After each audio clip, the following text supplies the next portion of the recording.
"Mom, can I use your phone to play games?" Ben asked, his eyes hopeful as he looked up at their mother.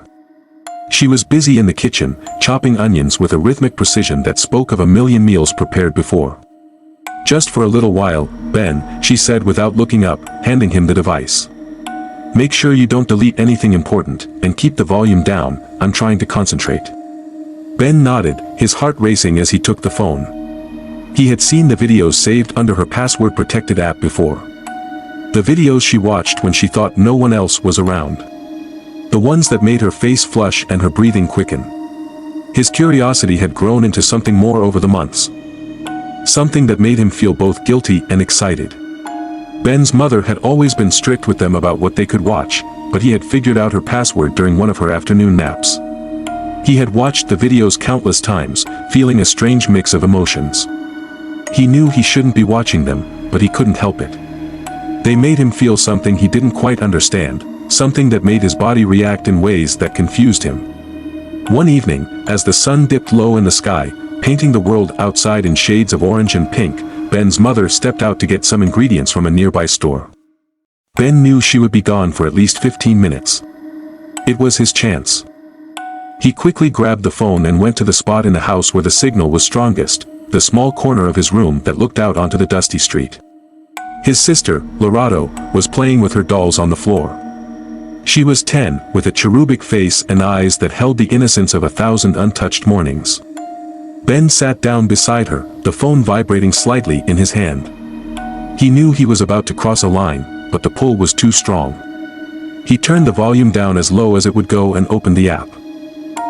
Lorado looked up at him, curiosity sparkling in her eyes. "Want to see something cool?" he asked, his voice low and filled with the excitement of a secret. Lorado nodded, setting her doll aside. The video began to play, and Ben's heart hammered in his chest as he watched the couple on the screen. They were doing things that were definitely not for children's eyes, but here he was, sharing it with his little sister. He felt a strange sense of power, of knowing something she didn't. But as the minutes ticked by, the power shifted. The scene grew more intense, and he found himself unable to tear his gaze away from the screen. Lorado watched with wide eyes, her curiosity piqued. She had seen people kiss before. But never like this. Ben's hand hovered over the screen, his thumb poised to stop it, but he didn't. He was too intrigued by her reaction. Her eyes grew wider with each passing second, and she leaned in closer, her breath shallow. The video ended abruptly, and the room was filled with the sound of their breathing. Ben's mind raced, his thoughts tangled in a web of desire and guilt. He had never felt so alive, so dangerous. What was that? Lorado whispered, her voice filled with awe. Ben's turned to her, his gaze lingering on her lips for a moment too long. He didn't know how to explain it, so instead, he leaned in and kissed her, tentatively at first, then with more urgency. She tasted like the sweet mangoes they had had for lunch. And her softness was unlike anything he had ever felt. Their mother's footsteps grew louder as she approached the door, and Ben's heart skipped a beat. He quickly pulled away, tucking the phone into his pocket. "What are you two doing?" she asked, a hint of suspicion in her voice.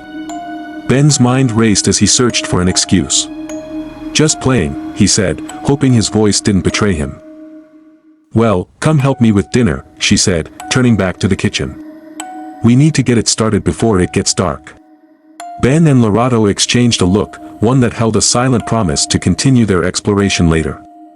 As they stood up, the tension between them grew palpable, like an invisible thread connecting them. They walked into the kitchen, trying to act normal, but every step felt like it echoed with the weight of their shared secret. Weeks turned into months and time passed quickly. The twins grew more older, they grew more daring. They would sneak moments together, reenacting scenes from the videos whenever they had the house to themselves. Their bond grew stronger, filled with whispers and giggles that only they understood. The heat of their shared glances was like a secret language, an unspoken conversation that grew more intimate with every passing day. Their mother was always busy and she wasn't able to balance teaching her children the right thing to do and going for her business.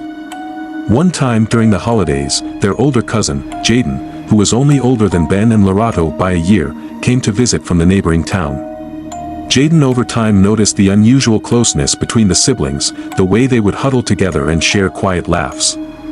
He had knew already that his cousins were close right from when they were young. However, for him, he felt this was different. There was something stranger about their connection, but he just couldn't put his hands on it. One time he saw Ben and Lorado giggling and laughing together. Intrigued, he asked them what the joke was, but they just giggled and said nothing. You wouldn't understand, Jaden shrugged it off, thinking it was just one of those twin things. But the curiosity gnawed at him like a hungry tick. One night, when everyone was supposed to be asleep, Jaden woke up. He had heard a sound. Unlike most, Jaden wasn't a heavy sleeper. He was very sensitive to noise, especially at night. Jaden woke up to realize that there was some faint noise in the house. He thought it was probably his aunt who had woken up to get water from the fridge, so he decided to go back to sleep. However, something inside him told him this was different, so Jaden stood up to check the faint noise. Jaden was passing by the bathroom when he heard the sound of muffled giggles. He peeked in to find Ben and Lorado locked in a playful embrace, the light from the phone in Ben's hand casting a soft glow on their faces. The sight was jarring, but before he could say anything, Ben looked up and saw him. Panic flooded his eyes, and he quickly made an excuse. "Oh, Jaden. We're just watching some funny videos. We didn't want to wake anyone, so we came here," Ben said, his voice cracking slightly. Lorado nodded in agreement, her cheeks flushing. Jaden looked at them, unsure of what he had just witnessed. "Okay," he said slowly, his eyes narrowing.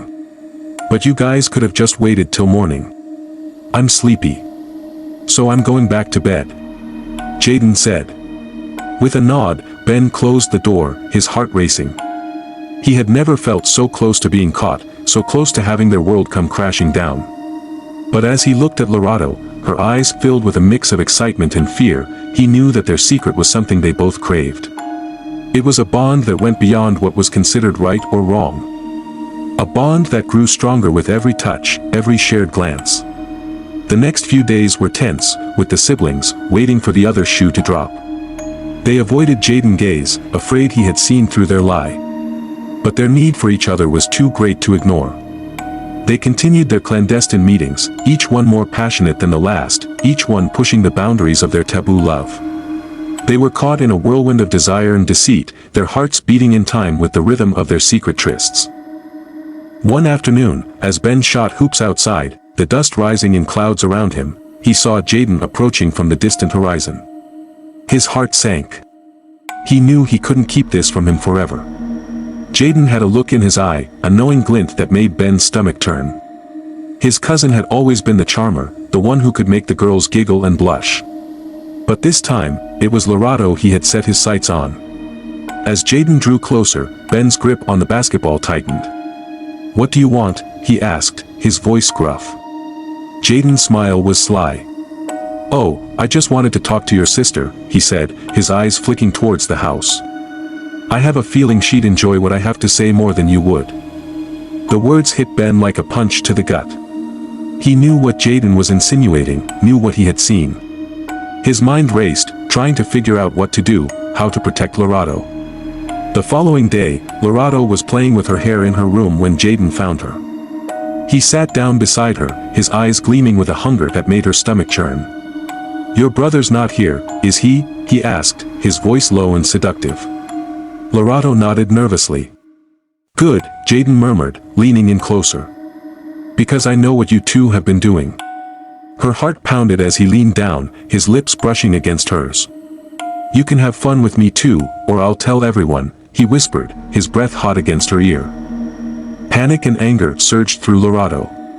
She didn't want anyone else to know, didn't want anyone else to touch her like that. Without thinking, she pushed him away and scrambled to her feet. Ben's fury was a storm waiting to be unleashed when he walked in on the scene. His eyes narrowed as he saw Jaden's hand on Lorado's arm, her face a picture of fear. He didn't know what his cousin had said, but he knew it wasn't right. He didn't think, didn't hesitate. He lunged, grabbing the kitchen knife from the table and pointing it at Jaden. "Get your hands off her," he growled, his voice shaking with rage. Jaden's eyes widened, and he stumbled back, his hands in the air. Ben, wait, he pleaded, but it was too late. The betrayal was too raw, too deep. In a flash, the knife was in Jaden's chest. His eyes went wide with shock, then pain, then nothing. He crumpled to the ground, a crimson stain spreading rapidly across his shirt. The world stopped for a moment, the only sound the distant wail of a mournful wind. Ben stared at his hand, trembling, the knife still clutched in his grasp. He had never felt so much anger, so much fear. But above all, he had never felt so fiercely protective of his sister. Their secret was out, and the price they would pay was steep. But in that moment, as he held Lorato close and whispered soothing words into her ear, he knew he would do anything for her, even if it meant facing the wrath of their mother and the judgment of the town.